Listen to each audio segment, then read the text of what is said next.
This small spot of land in southern Minnesota has always been seen as the crown jewel of the great Midwest. Its communities have held many titles: Athens of the West, Holstein, capital of America. It was even under consideration to hold the capital when Minnesota joined the Union as its 32nd state. Its influence was known nationwide, its schools renowned, its businesses iconic. But one of its greatest claims to fame is the one we're here to talk about today. I'm Sam Temple. I'm Logan Ledman. Agriculture has been central to the development of not only Rice County, but our state and our country. Today, you'll join us on a journey through the centuries of agricultural innovations and dangers that mark the history of Rice County. For as long as there have been American farms, there have been American farmers. In the case of Rice County, we began with Native American farmers. Though they were primarily a nomadic people, the Dakota of the area would stake out and return to pieces of land where they would yield their own annual crops. The familiar characters of corn, squash, and beans were present, as were the customary medicines found in the land. On the sky-tinted waters of Minnesota's lakes, they gathered wild rice. The land of sky-tinted waters is a translation of the original Dakota, Minnesota. That's where we get Minnesota. Their wild rice, however, was not where we get the name for our county. Rice was the name of an early political leader, Henry M. Rice, who was first shown around our neck of the woods by one Alexander Faribault. Alex set up his first camp in the area in 1826. Being part Dakota and part white, he was a successful fur trader and a sort of peacekeeper for the early conflicts between settlers and Native Americans. One of the first things Alex had to do when he made a permanent home in the area was start a farm. Alex and pretty much every early settler had small subsistence farms, fenced in to keep animals out of the vegetation they needed to survive. Free range was the law of the land and respected by everyone around. The only animal you'd tie up during the day would be horses, and that was only to keep them away from the preying clutches of horse thieves. Really? Horse thieves, that was a big problem. Oh, without equestrian. Okay, well, I'm really champing at the bit to move on from this. Okay, I'll saddle down. If it behooves you. This is a good bit. Well, let's not beat a dead horse. Alexander Faribault was the first long-term settler in the area. Eventually, Peter Bush arrived to do some blacksmithing, and Luke Hullett, the first individual we'd truly consider a farmer, made this a real settlement. According to an 1882 history of Rice County, Faribault, Bush, and Hullett should be seen as the true founding fathers of Rice County. One business that has been present in Rice County for as long as there have been farmers is horticulture, or nurseries. These places breed the seeds that farmers plant, aiming to make them as productive and lucrative as possible. The earliest crop these nurseries would be providing for Rice County was wheat. For the first 20-some years of settlement, we were part of the Wheat Belt, a chain of communities whose dominant agricultural export was, you guessed it, wheat. So after Luke Hullett and Peter Bush and Alexander Faribault, who is coming to farm the land? Well, there are three big methods of getting land to cultivate. One, you could buy it from folks like good old Alex Faribault. Two, you could homestead it thanks to Honest Abe and the Homestead Act. Three, you could receive a land warrant after military service. Since the War of 1812, the government had paid soldiers with land in lieu of actual cash. And that's how many Mexican and Civil War vets found themselves in Rice County after their service. When they found themselves here, life obviously wasn't very easy. Challenges were abundant, both physical and economic. Here's a quote from F.W. Frink, an early settler, describing the 1858 recession and financial crisis. Agricultural interest was also thriving until the year 1858, when occurred the nearest to a failure of crops that Rice County has ever experienced. The prospect was gloomy, and many families anticipated actual want before the coming of another harvest. Relief came from a quarter, as was the manna in the wilderness by the Israelites. By somebody, the happy discovery was made that our timbered lands were full of ginseng, and forthwith our population was transferred into a community of diggers. And many a man, and even a woman too, would never earn more than $1 a day before received from $2 to $4 for their day's labor in the woods. Thus was Rice County's darkest hour tided over. And from that day to this, there has never been a time when its citizens have had reason to fear for a lack of the necessaries of life. Now that was before the Great Depression, so Rice County's darkest hour might be contentious, but Frink wherever he's from, does bring up ginseng. Ginseng is a root found in the area, highly desired by Asian markets. This shows that even when their own crops failed, Rice County settlers could rely on the land and a little hard labor to get them by.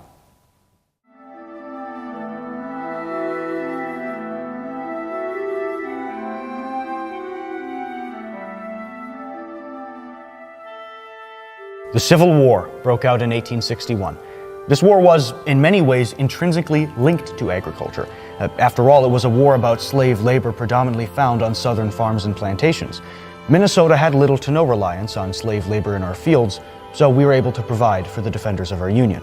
Grain was mainly shipped to the boys fighting down south, instead of to the many mills that had sprouted up locally. The demand for pork greatly increased. When it's salted, it takes longer to spoil, so it can be stored for greater periods of time. It was a trying era for the American family and the American family farm, but Minnesota and Rice County only came out stronger from it on the other end. The end of the Civil War also marked the end of free-range rule. As more and more people came to stake their land, free range was simply no longer viable, at least how they did it back then. It was around this time, in the 1860s, that a great innovation changed the way we farmed in Rice County.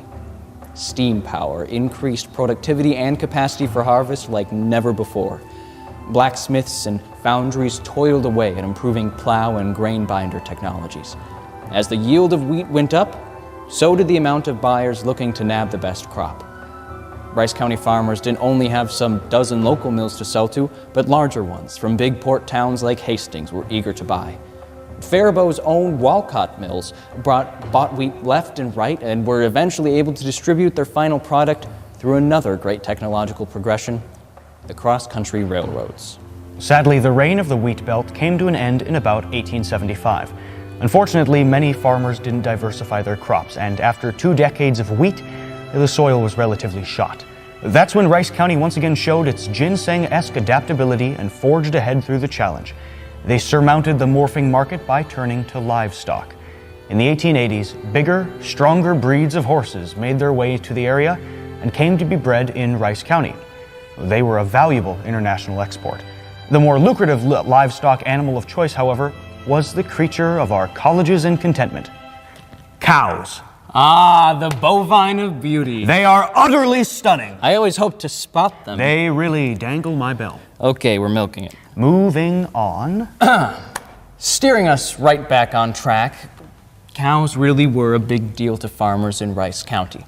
In the 1890s, it's estimated there was a creamery every 5 miles. Butter was mainly produced by country creameries, milk by town creameries, and cheese by caves. The prosperity of pasteurized products allowed farmers to pay off their mortgages and, eventually, invest in new technologies introduced by the oncoming century.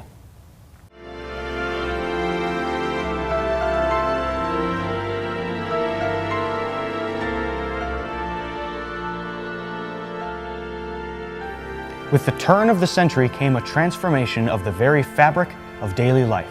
The increasing role of gasoline and electricity increased productivity in a major way.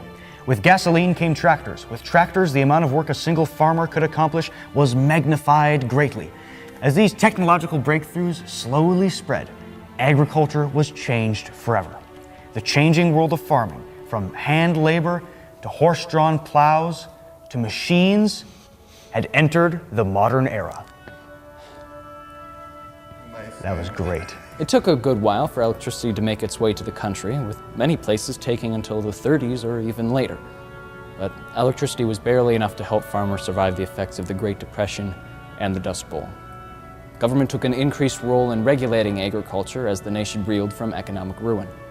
When World War II broke out, America was transformed into a productive powerhouse, and the power of the country's agriculture was turned back on. Now, throughout the 30s and into the 40s, a grand innovation sprouted in the corn field. By the 1940s, hybrid breeds of corn increased yields during and after the wartime years, making corn the staple crop it remains today. This scientific advancement reflects the change that had largely taken place by the end of the war. As the country cooled down from the intensity of the war period, the work of farmers in Rice County was largely done mechanically. Almost all work that once was done by hand could be performed by gasoline or electricity-powered machines.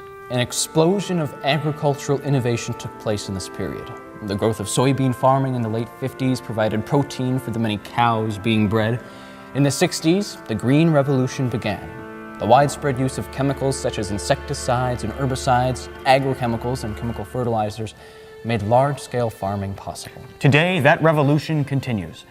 There are way too many examples to discuss right now, but the newfound power of scientists to travel directly into the genetic material of crops and the development of hydroponics both show how the world of agriculture continues to change.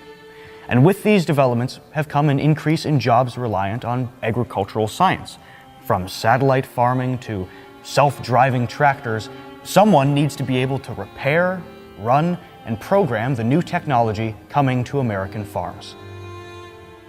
When you think of that farm Alex Faribault started more than 150 years ago, and consider everything that would come after, the destruction and growth of wars, the spread of extraordinary technology, the continued resilience and adaptation of Rice County farmers, it's clear that Rice County is linked inextricably to its agricultural beginnings. Faribault, Bush, and Hullett couldn't have known what their legacy would be. Within their county, farms run by families flourished. Whether it was the Scandinavian immigrants clearing the plot of woodland, or a Civil War veteran starting his life anew, farms brought life to the community. They rose life from the dirt. This is the legacy of our founding fathers. This is the legacy of the Rice County farmer.